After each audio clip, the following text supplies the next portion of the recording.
তুমি জান্নাতের কোন দরজা দিয়ে যেতে চাও কমেন্টে অবশ্যই জানাও। জান্নাতের 8টি দরজা আছে। প্রথম দরজা বাব আল জিকির। এই দরজা দিয়ে সেই সব মুসলমান প্রবেশ করবে যারা আল্লাহর জিকির করে।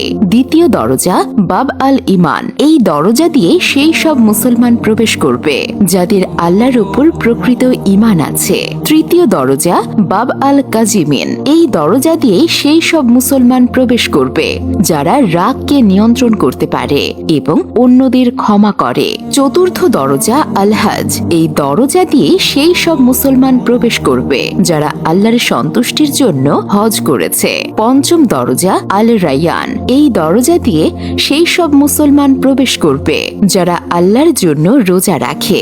ষষ্ঠ দরজা আল সাদাকা। এই দরজা দিয়ে সেই সব মুসলমান প্রবেশ করবে যারা আল্লাহ তাআলার সন্তুষ্টির জন্য দান খয়রাত করে। সপ্তম দরজা আল জিহাদ। এই দরজা দিয়ে সেই সব মুসলমান প্রবেশ করবে যারা আল্লাহর রাস্তায় জিহাদ করে। অষ্টম দরজা আল সালাত। এই দরজা দিয়ে সেই সব মুসলমান প্রবেশ করবে যারা নামাজের ব্যাপারে নিয়মিত ছিল।